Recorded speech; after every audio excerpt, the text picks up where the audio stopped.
Inspector course हो और police का कोर्स हो या पीएससी का कोर्स हो, ये सभी को लेकर के आ चुका है चौहान एकेडमी आपके सामने। और अब इस बार एक सीट आपकी होगी पक्की। आप सभी के लिए ये कैसे एक्सेस होगा, कैसे मुमकिन होगा, शॉर्ट में ये सबसे पहले चौहान एकेडमी का एप्लीकेशन आपको प्ले स्टोर पे जाना है और प्ले स्टोर पे जाकर उसको इंस्टॉल करना है, ओपन करना है, अपनी थोड़ी सी बेसिक जानकारी को भरना है। उसके बाद आप जाएंगे पेड कोर्स में और पेड कोर्स में देखेंगे आपको जो भी कोर्स चाहिए आप उसको बाय कर सकते हैं, चाहे व्यापम का कोर्स हो चाहे पीएससी कोर्स हो। तो एक सीट अगर पक्की करनी है तो चौहान एकेडमी से जुड़ना है, क्योंकि मामला इज्जत का है। नमस्कार, बहुत बहुत स्वागत आप सबका।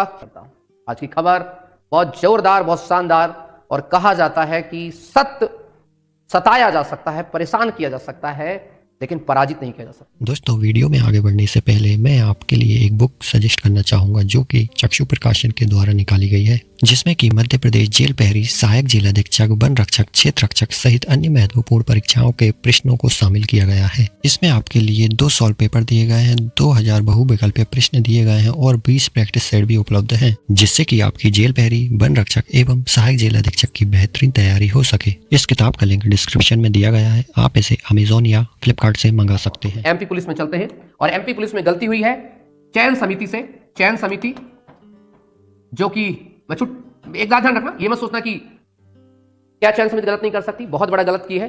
चयन समिति ने लाइन को ही पलट दिया है, जीओपी जो थी, जो गैजेट जो था उसको बदल दिया और मेरे बेचारी जो महिलाएं हैं और जो बेचारे मेरे एक्समैन हैं उनको जो है बाहर कर दिया। और आपका जीतना 100% तय है। आप लोग मेरा साथ देंगे तो, और हाईकोर्ट माननी, हाईकोर्ट अगर नहीं भी मानती है, माननीय सुप्रीम कोर्ट बैठी, टेंशन नहीं लेने का, ठीक है। तो एक्समैन और महिला साथ दोगे ना। और याद रखो, जब तक तुम्हारी भर्ती पूरी नहीं हो जाती, नियम अच्छे नहीं हो जाता, तुमको नई भर्ती भी नहीं आएगी, टेंशन ना लो।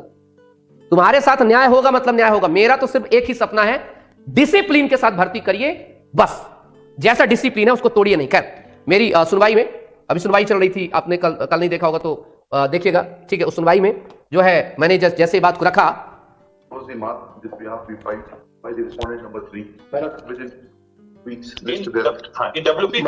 27041 क्या हो गया उसमें? मेरा WP नंबर तो रिकॉर्ड, क्या कहना क्या चाहते हैं? मेरा माय लॉर्ड, ये रिक्रूटमेंट जो रूल बुक है माय लॉर्ड, उसको मतलब एक प्रकार से उसमें कुछ इनक्रिप्ट किया गया माय लॉर्ड, उसको डुप्लीकेट बनाया गया माय लॉर्ड। मैंने आज कुछ डॉक्यूमेंट्स फाइल किया माय लॉर्ड। आइए प्लीज माय लॉर्ड, एक बार देखें माय लॉर्ड। एप्लीकेशन लगाइए, सीबीआई को इंक्वायरी के लिए दे। नहीं माय लॉर्ड, आइए, आप समझ रहे हैं, एप्लीकेशन दीजिए, सीबीआई को इंक्वायरी देती। ये जज साहब ने कहा एप्लीकेशन दीजिए। अब बच्चों ने पूछा सर सीबीआई का मामला क्या था, तो फिर बता दूं मैं, ये सीबीआई को इंक्वायरी के लिए दे। नहीं माय लॉर्ड, मैंने आगे लगाया। समझ रहे हैं मेरी बात? यहां पर जो बात हुई है वो बात ये हुई कि मैंने कहा कि माय लॉर्ड गलत किया गया है, गलत किया गया है, और मैं गलत, मेरे पास डॉक्यूमेंट है जो कि गलत किया गया है। माय लॉर्ड ने कहा एप्लीकेशन हम सीबीआई की इंक्वायरी करते हैं। मतलब सीबीआई की करने की आवश्यकता नहीं है, आप ही देख लीजिए, दैट्स सफिशिएंट। और चूंकि मैं धन्यवाद देता हूं विवेक अग्रवाल साहब का, बहुत शानदार जज है। हम जैसे एडवोकेट्स को बहुत प्यार करते हैं, बहुत मानते हैं। देखो, छोटी चीज जैसे मैंने बोला तो तुरंत कहा कि एप्लीकेशन सीधे सीबीआई की इंक्वायरी के देते हैं। Thank you so much. हम जैसे जो यंग एडवोकेट्स होते हैं, ऐसे ही जो जजेस होते हैं, समझते हैं इन सब चीजों को। कि मैंने साफ तौर पे कहा कि मेरे पास बहुत डॉक्यूमेंट्स हैं ऐसे।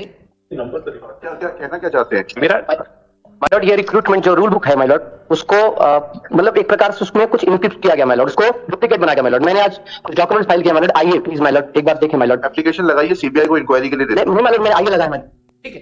तो ये एक्चुअली अब वो क्या डॉक्यूमेंट क्या है, अब आप कहेंगे गुरुदेव वो डॉक्यूमेंट क्या है कि आपने सीधे कह दिया कि रूल बुक ही फर्जी है।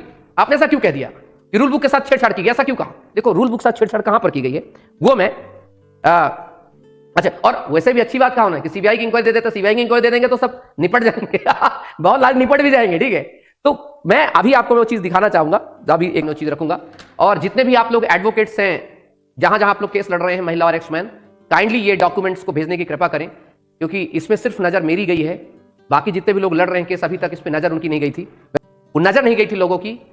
पूरा का पूरा केस, जज्बात सब पलट दिए एकदम सेकंडों में। आप खुद कहोगे गुरुदेव ऐसे कैसे हो गया, ऐसा कोई कैसे कह सकता? और ये हुआ है चयन समिति से।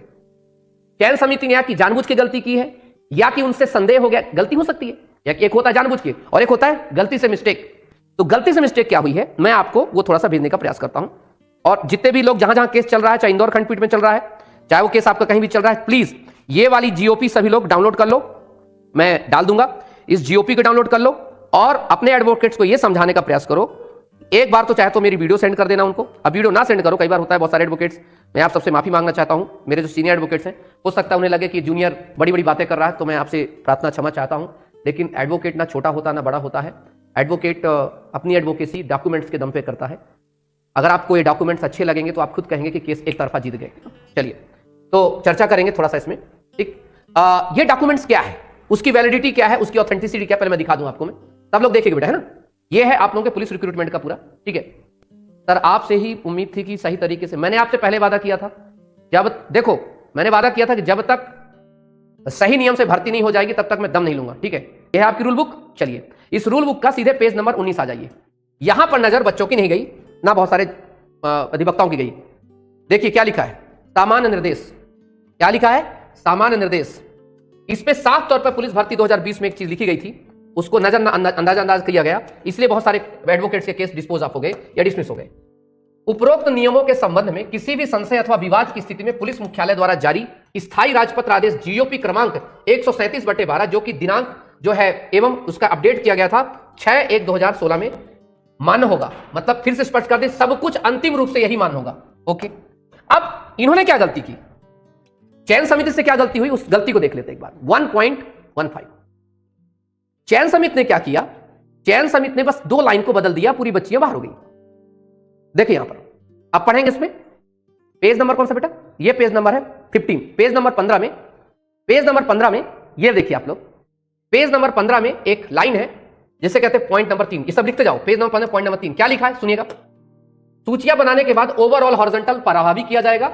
ओवरऑल हॉरिजॉन्टल के लिए केवल वे महिलाएं भूतपूर्व सैनिक पात्र होंगे जो अपनी अपनी वर्टिकल आरक्षण श्रेणी के कट ऑफ अंक से अधिक पाए हों तथा शारीरिक प्रवीणता परीक्षा उत्तीर्ण कुल। मतलब जब तुम फिजिकल पास कर लिए होगो तब तुम्हें दिया जाएगा रिजर्वेशन।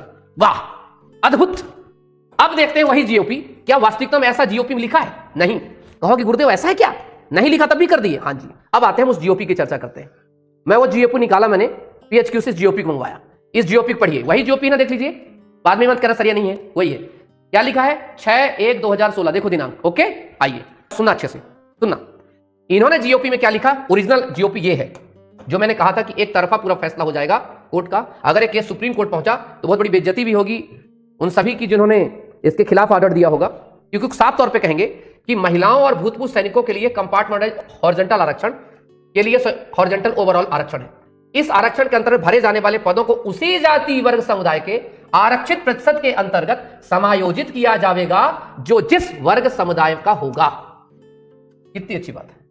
मतलब ये दिमाग रखो, ये बताओ क्या ये लाइन वहां है? नहीं है, इस लाइन को बदल दिया गया है। इस लाइन को बदल दिया गया है। चयन समिति से गलती हुई है, चयन समिति इस चीज को माने या ना माने या कोर्ट मनवाए या जैसे मनवाए, बट ये फॉल्स हुआ है। मैं बस यही कह रहा था जैसा आपको, ये सब एक बार देख लीजिए कि जो मध्य प्रदेश सरकार का गैजेट है, गैजेट में क्या लिखा है और रूल बुक में क्या लिखा है, इसको बदल करके दिया गया किसको? व्यापम को। और दोस्त बता दूं, मैं एक एडवोकेट हूं, किसी भी अधिकारी के पास ये पावर नहीं है कि वो गैजेट में एक शब्द भी बदल दे। सर जी ये गलती नहीं, 420 होना चाहिए केस सरकार के खिलाफ। नहीं, बिल्कुल। अगर यही कोई व्यक्ति कर देता, सच देखो मैं वकील में बताऊं, अगर यही कोई दूसरा व्यक्ति कर देता उसके खिलाफ पक्का एफआईआर हो जाती। क्यों किसी बच्ची का जिंदगी बर्बाद कर रहे हो आप? क्यों किसी एक्समैन को जिंदगी बर्बाद कर रहे हो आप? व्यापम की कोई गलती नहीं इसमें। व्यापम तो जवाब दिया ना, मेरे को जवाब दिया व्यापम कल। खैर, दिनेश सिंह चौहान अभी है और मेरी बड़ी पैनी नजर होती, बड़ी बारीकी से मैं रूल बुक को पढ़ता हूं। वो तो कल जैसा आप मुझे सीबीआई इंक्वायरी के लिए बोल दिए कि मैं सीबीआई इंक्वायरी करा देते हैं, एप्लीकेशन दो, और मुझे सीबीआई इंक्वायरी नहीं, बस मेरा बात तो सुन लो। 5 मिनट का केस है, सिर्फ 5 मिनट का, only 5 minute. Grant me 5 minute, I will clear the case, crystal clear. This is a crystal clear case that somebody is making wrong here. Who's? गलती से या जानबूझकर, कैसे पता नहीं, but this is the most. खैर, high court के बाद अगर माननीय हाईकोर्ट नहीं सुनता मेरी बात को तो मेरे पास बच्चे तैयार हैं सुप्रीम कोर्ट के लिए। सुप्रीम कोर्ट तो फिर आपको पता है ना, 3 केस हैं जो पूरे के पूरे हिला देंगे। इंदिरा साहिनी केस, 9 जजेस की बेंच ने कहा है कि, सुनो क्या कहा, सुनो, बहुत अपने भाषा में बता रहा हूं, कि वर्टिकल रिजर्वेशन बड़े भैया और हॉरिजॉन्टल रिजर्वेशन छोटे भैया, और ऑर्डर में कहा है कि बड़ा भाई के कंधे पर ही बैठ के जाएगा छोटा भाई। क्या बोला? बड़ा भाई छोटा भाई नहीं चढ़ सकता। विशेष आरक्षण मतलब क्या है कि महिला का आरक्षण, दिव्यांग का आरक्षण, एक्समैन का आरक्षण, विशेष आरक्षण कांधे पर बैठेगा किसके? वर्टिकल के, साथ साथ चलेंगे। और आप कह रहे हो कि नहीं, पहले हम वर्टिकल लगाएंगे बाद में हॉरिजॉन्टल देंगे। भैया आप सीधे सीधे 9 जजों की डिवीजन को चैलेंज कर रहे हो, सुधर जाओ। 9 जजों का मतलब क्या होता है? सुप्रीम कोर्ट के 9 जज, हिस्टोरिक जजमेंट, जिसको आज तक कोई बदला नहीं किसी कोर्ट ने और ना ही बदला किसी अधिकारी ने। पहला तो प्लीज फॉर रेफरेंस। दूसरा केस ऐसा ही उठा, Anil Kumar Gupta versus state of Uttar Pradesh में, उसमें भी यही कहा गया दिस इज गुड, 1995। ये हुआ 1992। और उसके बाद राजेश कुमार डहरिया केस 2007 में तो साफ तौर पे कहा गया कि इंदिरा साहनी में पहले ही हॉरिजॉन्टल एक्सप्लेन किया गया है कि वर्टिकल के अंदर ही घुसेगा, और आप उसको अलग अलग कर रहे हैं। और आगे 2021 Saurabh Yadav versus state of Uttar Pradesh, उस पर भी कहा ये सारी चीजें। तो सुप्रीम कोर्ट के जजमेंट के सामने तो आपकी ये कोई भी, मैं बताऊं, मैं पर्सनली बताता हूं, मैं कह रहा हूं बड़ा से बड़ा ये लोग एडवोकेट हायर कर ले सरकार, मैं खुला चैलेंज देता हूं, बड़ा से बड़ा एडवोकेट हायर कर ले सरकार। सरकार अगर ये कहती है कि हम वर्टिकल अलग हॉरिजॉन्टल अलग करेंगे तो सरकार हारेगी, मतलब हारेगी। एक सामान्य सा वकील इस केस को जीत जाएगा अगर ये 3 चीजों को फॉलो करेगा तो। और महिलाओं तैयार रहो, एक्समैन तैयार रहो, आपकी जीत होगी मतलब होगी।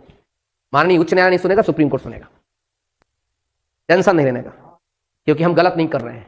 गलती जिनसे हुई है वो सुधार करें, this is not our fault. चलिए, थैंक यू सो मच।